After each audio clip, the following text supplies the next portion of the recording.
The floor creaked beneath his steps, but David didn't flinch.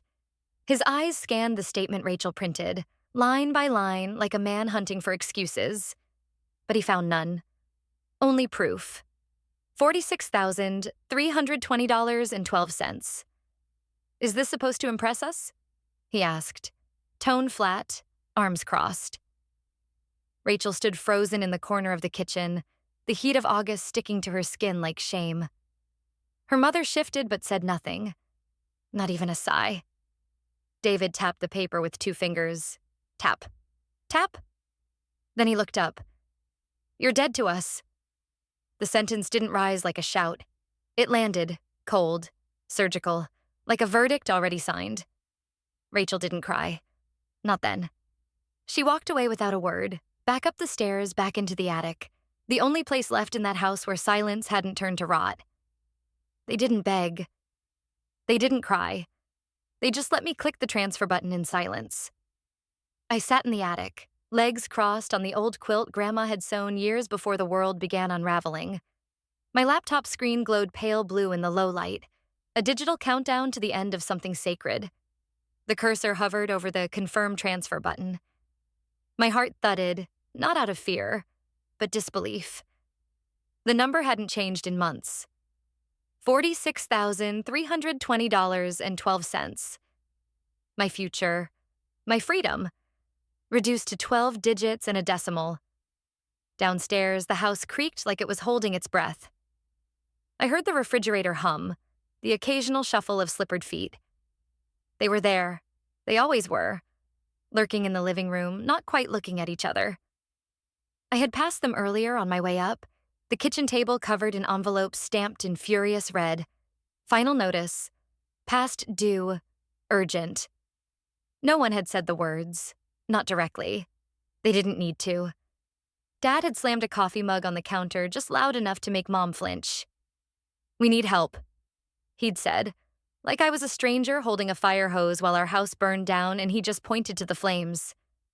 Mom, eyes wet but distant, twisted the tissue in her hand until it shredded into threads. We never wanted to ask you, sweetie, but it's bad. I had nodded. A motionless yes. A collapse disguised as understanding.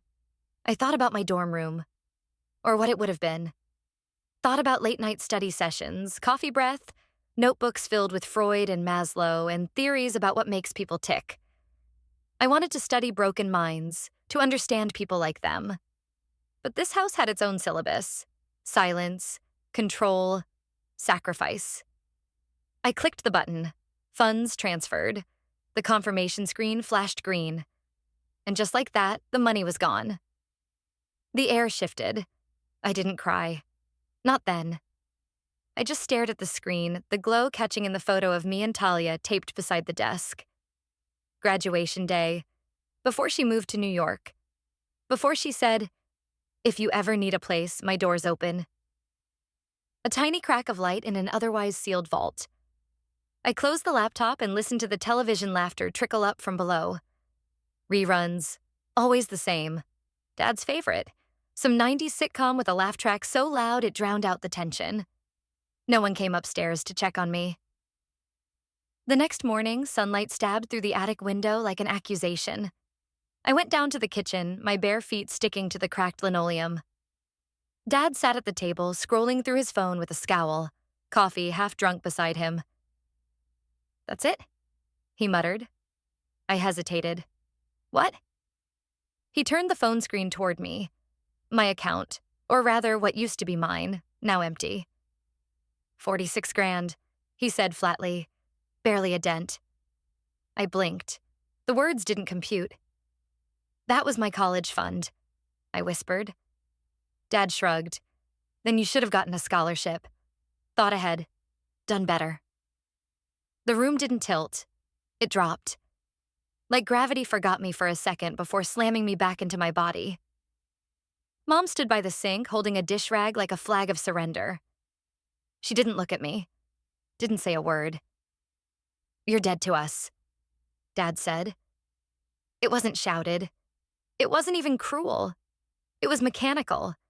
Like a judge reading a verdict. I felt a silence inside me louder than any scream. I turned, walked upstairs, and pulled out the printer from under my bed. It wheezed and coughed and eventually pushed out a single sheet, the transfer receipt. I stared at the black ink for a long time. It didn't even look real. Just numbers. No soul, no context. Just the price of silence. Then I opened my notebook, the one I'd used to sketch dreams once. The one with pages of lists, college packing plans, dorm checklists. On a fresh page, I wrote, "I don't know who I am now." And underneath it, I left the rest blank. Because maybe I needed to start from there.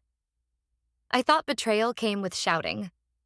Turns out, it comes with silence, signatures, and surprise calls from debt collectors. The phone rang once, then again. I let it buzz on my nightstand, willing it to stop. Outside, Redridge simmered under a thick August dusk, but inside the house, the chill was sharper than any central air. The temperature read 72, the atmosphere read sub-zero. Third ring. I picked up. "Hi, is this Rachel Whitaker?" The voice was clipped, professional. A woman, probably mid-40s, with the tone of someone who's heard every excuse. "Yes?" My voice was dry. "This is Krista from Continental Recovery Solutions. You were listed as a secondary contact for a delinquent account in the name of David and Clara Whitaker. We're calling to inform you that—" "What?" I sat up, heart jackhammering. "I didn't sign anything. I'm 17. "Well," she replied coolly, "your name, address, and partial social security number were provided. We assume you've been made aware of this arrangement." The world fell sideways. "I didn't consent," I snapped. There was a pause. "If you believe this is an error, we suggest you speak to the primary account holders." I hung up mid-sentence. My legs moved before my mind caught up. Down the stairs through the flickering hallway light Dad never replaced. The living room smelled like sweat and popcorn. Some war movie blaring on the TV.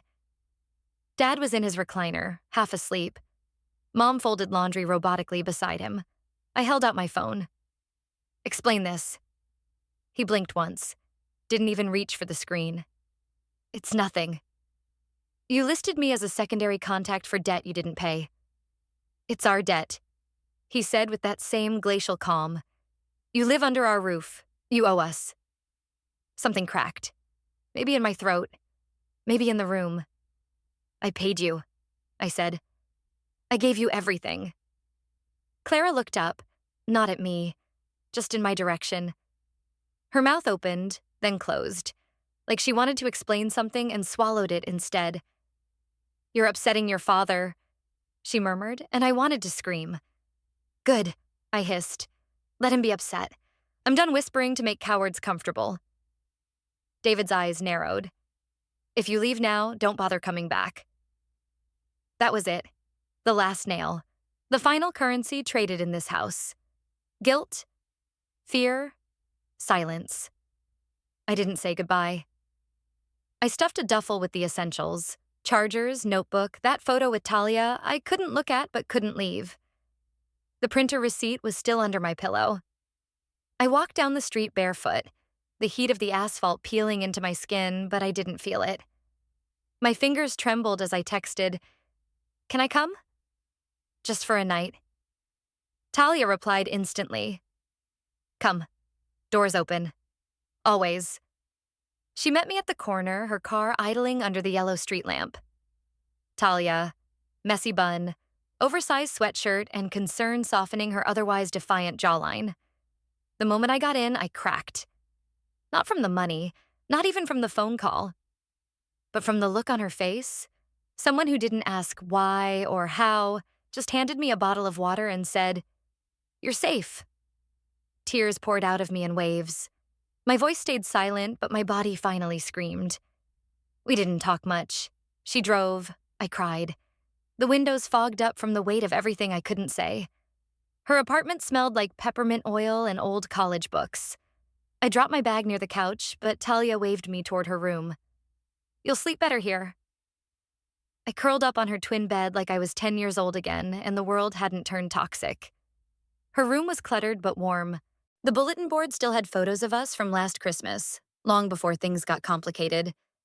I plugged in my phone, scrolled instinctively to the folder labeled college stuff, and stared at the PDF. Scholarship acceptance. Full ride. Housing included. I should have been packing for orientation. Instead, I hit delete. Not out of shame.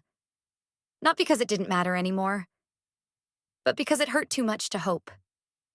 They lost the money, the trust, the daughter, but they still wanted more. The wind carried the scent of dried leaves and rusting gutters. September in Red Ridge was always nostalgic. Back-to-school banners flapping above grocery stores, kids dragging backpacks 2 sizes too big. I used to feel something in this season.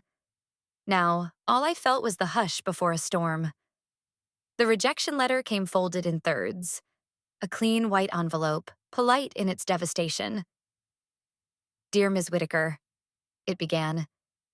"Due to inconsistencies in your financial records and parental obligations listed in your file, we are unable to proceed with your awarded scholarship." Inconsistencies. A nice way to say, your parents turned your future into collateral. Talia found me standing in the doorway, paper still trembling in my hand. I didn't say a word. I didn't need to. She only asked, "Do you want me to stay?" And I nodded. They came the next day. No warning, no text. Just 2 silhouettes at the end of Talia's walkway.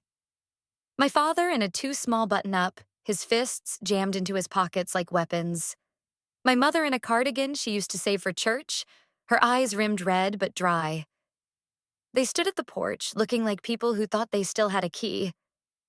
Talia opened the door before I could reach it. "You're not welcome here," she said simply. But David spoke over her. "We're not here to cause trouble, just need to talk to Rachel." She looked back at me. I nodded but stood my ground in the hallway. I wasn't walking out. If they wanted something, they could say it in front of the bullet holes they'd left in me. Clara's voice was soft. "We're in a tough spot. The roof's leaking, the car won't start. We just need another $10,000. David added, like he was asking for salt. "You're smart. You'll make it back someday. It's an investment." Talia's laugh cracked the air like a slap. My hands didn't tremble this time. I had prepared. I stepped forward, pulled out the manila envelope I'd kept under my mattress like a fire escape. Inside were the receipts. The $46,320.12 bank transfer. The email from the scholarship board. The debt notice with my name listed as legally liable. I laid them on the entryway table. "You didn't just take my money. You took my future. And you didn't even flinch." David scanned the documents with narrowing eyes. "So what? We're your parents. You owe us." "You keep saying that," I said. "But I don't see any of you owing me honesty. Or respect." Clara's voice wavered. "We did what we had to. You did what you chose to," I snapped. "And now I'm choosing to." David lunged forward like he might grab the envelope. Talia stepped in, planting herself between him and me with the weight of every year she'd carried alone. "Step back, David," she said, voice sharp. "You touch her. I call the cops." He didn't move, but Clara did. She turned to him, not me, and whispered, "Let's go." Her hand brushed his sleeve, and for a second she looked more tired than guilty. They walked back to their car in silence. No more shouting, no apologies, just the soft crunch of fallen leaves under their shoes. I stood on the porch and didn't cry. I felt nothing. And then, in the quiet, a strange kind of relief bloomed behind my ribs. "They don't see me," I said to no one. "They see a wallet." Inside, I sat at Talia's desk.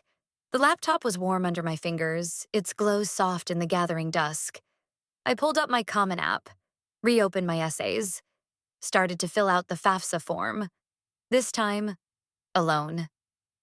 This time, aware.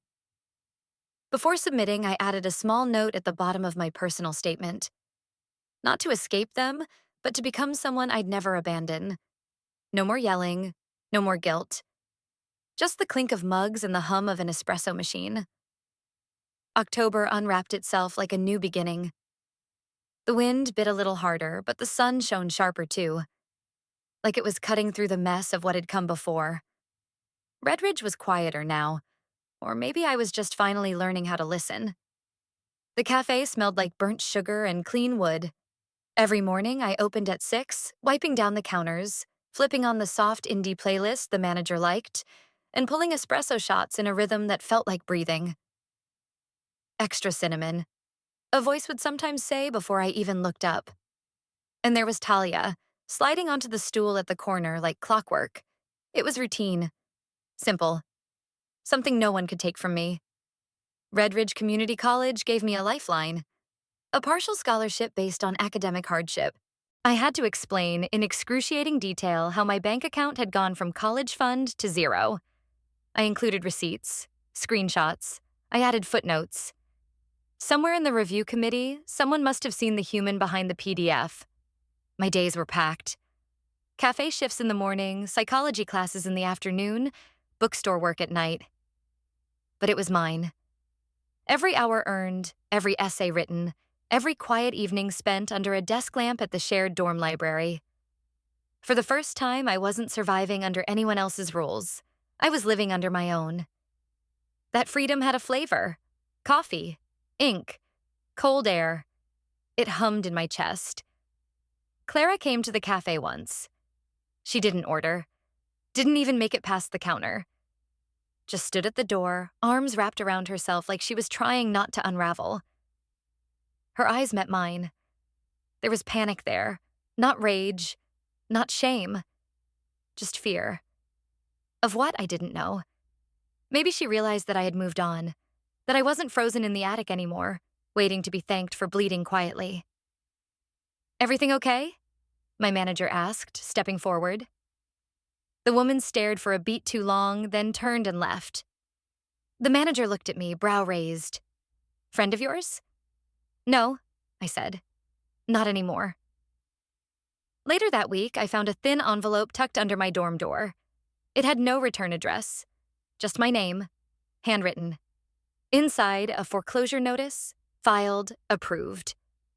The Whitaker house, the place where I gave up my college dreams, the attic where I disappeared into my own silence, was now someone else's problem.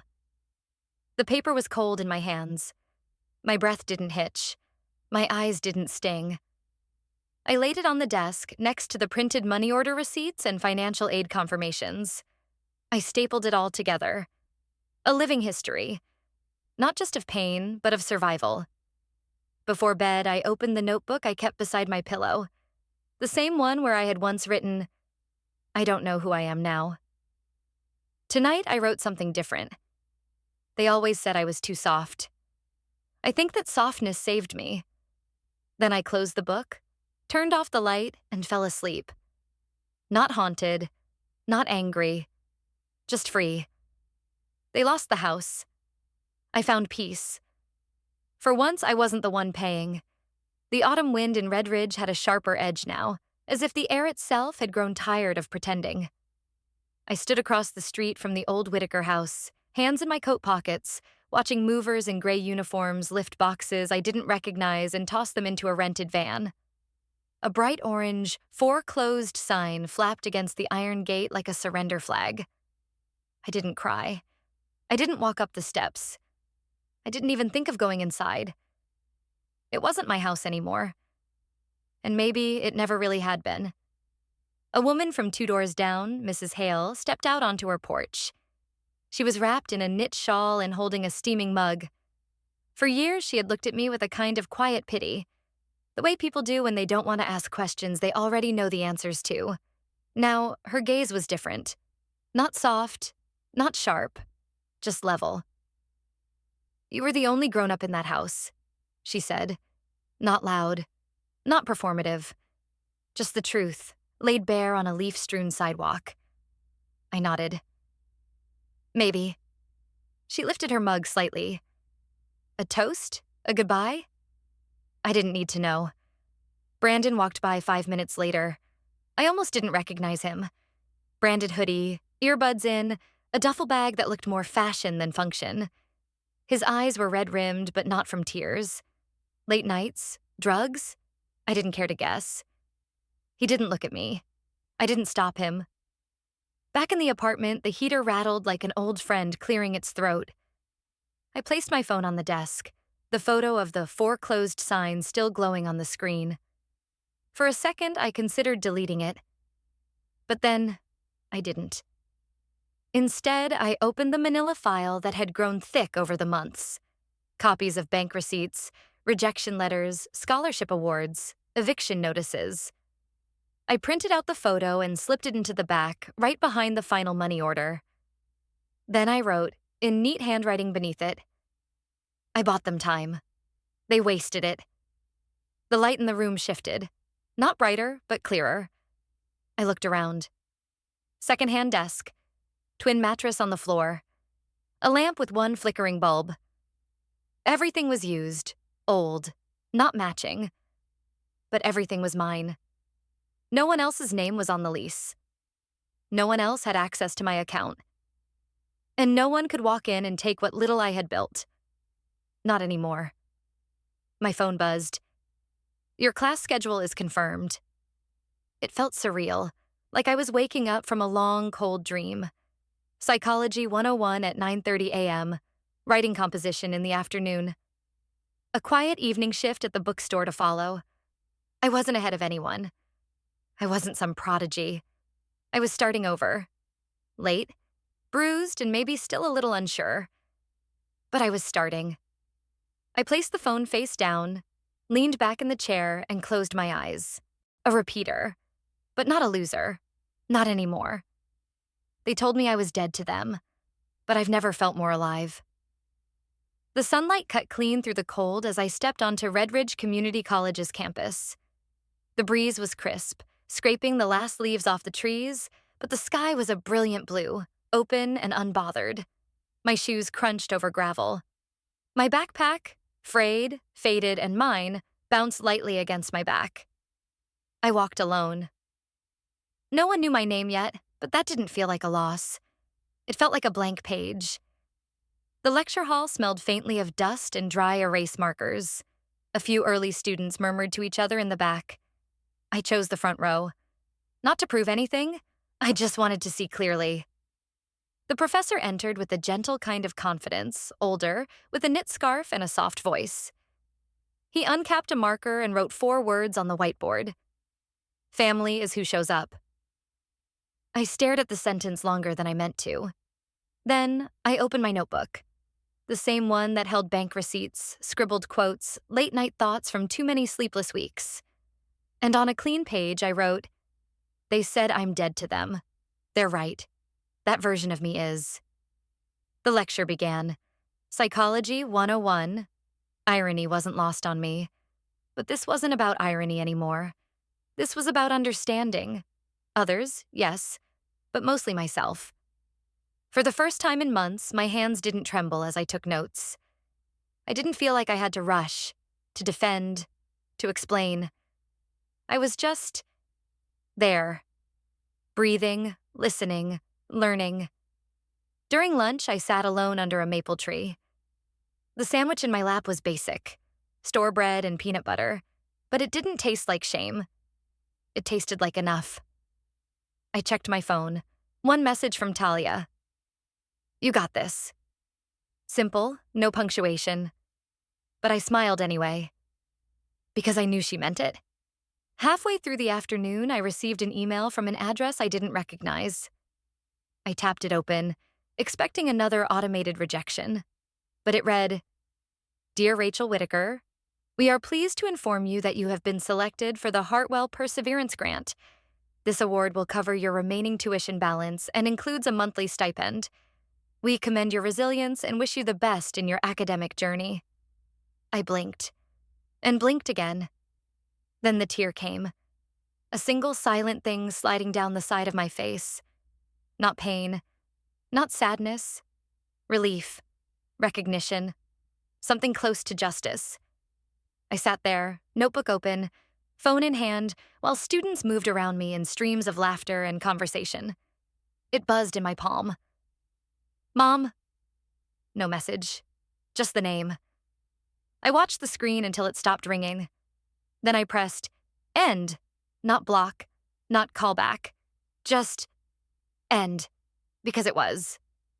The wind picked up again, flipping the page in my notebook. I let it.